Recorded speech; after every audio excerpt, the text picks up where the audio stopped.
안녕하세요, 우사친입니다. 시작하기 전에 개소리 한 번만 하겠습니다. 나 진짜 잘생겼어. 개의 조상이 늑대이기 때문에 개는 늑대 습성을 많이 가지고 있고, 그래서 개와 소통할 때는 늑대 소통법을 배워야 한다는 설명 등을 주변에서 흔히 볼 수 있습니다. 하지만 개와 늑대는 분류학적으로 보자면 같은 종이며, 차이가 있다면 시베리아 호랑이와 벵골 호랑이의 관계 정도라고 볼 수 있습니다.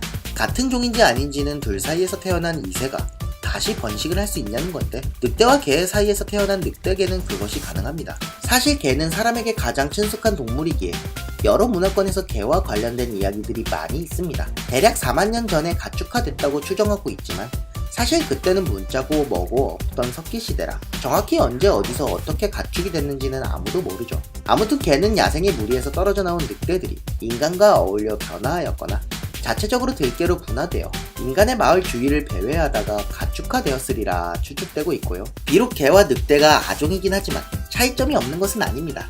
개와 늑대는 본능적인 면에서 차이가 있죠. 가장 큰 차이점은 인간에 대한 의존도인데, 개는 인간의 행동을 빨리 이해합니다. 개는 실제로 늑대와 다르게 인간의 움직임에 민감하게 반응합니다. 오죽하면 개의 존재가 인간의 진화에까지 영향을 미쳤다는 학설도 있습니다. 어쨌든 개들은 사람의 미세한 몸의 기울기나 표정을 눈으로 보고 반응합니다. 늑대를 포함한 다른 동물에게서는 쉽게 찾아보기 힘든 특성이죠.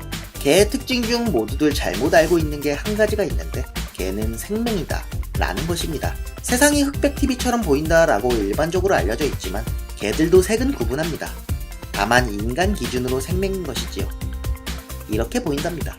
반려동물로 애완견을 키우는 분들이 많아 한 가지 상식을 공유하자면, 개는 늑대와 마찬가지로 죽음 직전에 무리를 이탈하려는 습성이 남아있다고 합니다. 따라서 힘이 되고 상황이 받쳐주는 죽음이 가깝다고 생각했을 때 자신이 원래 살던 무리라고 생각하는 가정에서 벗어나려고 시도를 하고, 그 때문에 가끔 죽기 전에 집을 나간다든가 가급적 주인이나 같은 가정의 구성원이 보이지 않을 때 숨을 거두려고 시도한다고 합니다. 노견을 기르고 있으면 알아두어야겠죠. 개의 임종을 지켜주고 싶다면 눈을 떼지 않는 게 좋고, 또 문단속을 잘 해두는 것이 개가 집에서 죽음을 맞이할 수 있게 해줍니다. 비과학적인 이야기가 아니고 습성과 본능의 영역이므로 그러려니 하면 됩니다. 같은 습성의 문제로 개는 몸을 가누기 힘들 정도로 아픈 것이 아니라면 아픈 내색을 안 합니다.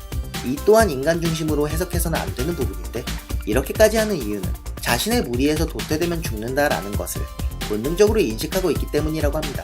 즉, 아파도 도태되지 않고 무리에 따라갈 수 있다라는 의지 표명인데, 이 역시 주위에 민폐를 끼치지 않는다라는 인간적인 레벨의 이야기가 아니고, 어느 정도 병이 진행되어 무리에서 도태될 정도로 체력이 저하되면 스스로 무리를 이탈합니다. 따라서 개의 경우 건강 등의 문제가 생길 연령이 되면 더더욱 세심히 관찰해야 합니다. 집에 산다고 야생의 본능이 아예 없어지는 게 아니니까요.